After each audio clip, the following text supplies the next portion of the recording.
Football players at Northwestern University saying they want to unionize. Is that even possible? The judge, Anna Napolitano, Fox News senior judicial analyst, with me on this. And hello to you. Well, it's groundbreaking, it's creative, and it might be possible. Why would they want to do it? What are the advantages? Well, they probably are taking the position that we, football players, contribute materially to the wealth of our universities, and we want a little piece of that. I don't think their complaints are physical health or safety, because they are well cared for. And the laws, this is the state of Illinois, the laws in every state in the union, and Illinois is at the high end of these laws, provides strong protections for their safety. So this is employment law now, right? Now, they get credits, they get a scholarship, they get a degree. Correct. They get an education. Correct. But is that enough to say, give me money too? You know, when I went to college, before there was color television, it was considered an honor to play for the school. And if the sport made money, you put a little money to the bottom line of the university. The farthest thing from your mind was that some of that money was yours. Guess what? Times have changed, attitudes have changed, and the amount of money has changed.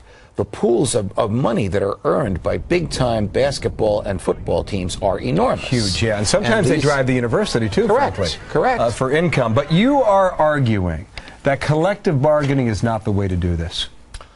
I am arguing that if the NLRB, the National Labor Relations Board, which is a board of bureaucrats appointed by the present NLRB is filled with Democratic lawyers who used to represent labor unions.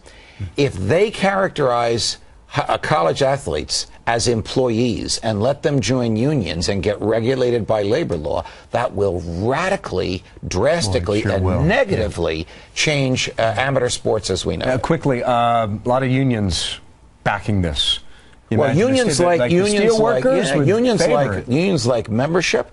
They like members that make a lot of money, and they like members that will pay a lot of dues. That's what helps the unions. Unions always want to get bigger. That's in their self-interest. Simple question. Can the football players join a union? Of course. They have the right to associate with anybody they want. Will the school have to recognize the union? That's what the NLRB will have to decide. What do you think they'll say? No. I think this is such a radical change that even the President Obama's appointees to the NLRB will say, we're just not ready for this. Yeah. Play ball. Yes. Thank you, Judge. Anna Napolitano. Pleasure, Bill. You bet. Stay warm at that Super Bowl. I indeed will. Thank you. Okay. Alice.